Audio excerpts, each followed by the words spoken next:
Are you sitting around wondering, why does John like to get us to help support LRADAC so much? Well, I've got great news.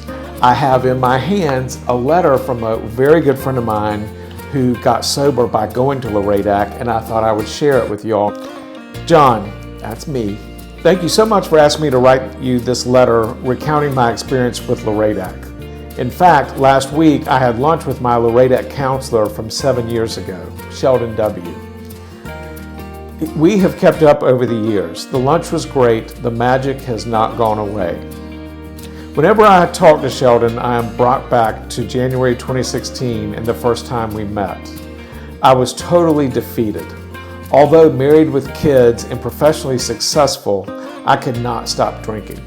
I felt completely alone. A year and a half before I landed in LRADAC, I went to my first AA meeting and went pretty regularly. I also kept drinking pretty regularly, in secret. I knew that I had a problem with alcohol, but I also thought that I could control it. I was not that unique in this thinking. It is the life goal of an alcoholic to become a regular drinker. On the night of January 23rd, 2016, I had the most boring relapse known in the world of alcoholism. It started with a ginger ale in my cup holder and a glance to the liquor store across the parking lot. It ended on the floor of my guest room bathroom while a dinner party was happening downstairs. Within a week, I was participating in the intensive outpatient program at LRADAC.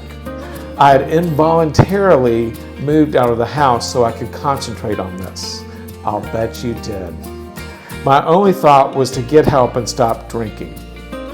My group at LRADAC met 3 times a week for 4 hours. With that fellowship, I found myself sharing things about myself I had kept secret for years, including and especially the biggest shame of all, I am an alcoholic. And they would share things with me.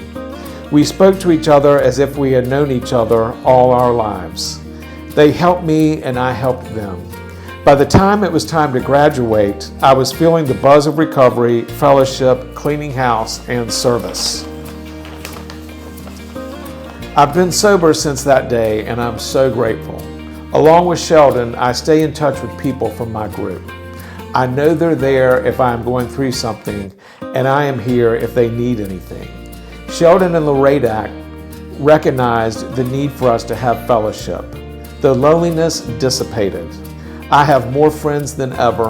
I love my job, and I am incredibly close to my family. Sure, I wish I had never had that horrible, boring night in January of 2016, but without it, I wouldn't be where I am now.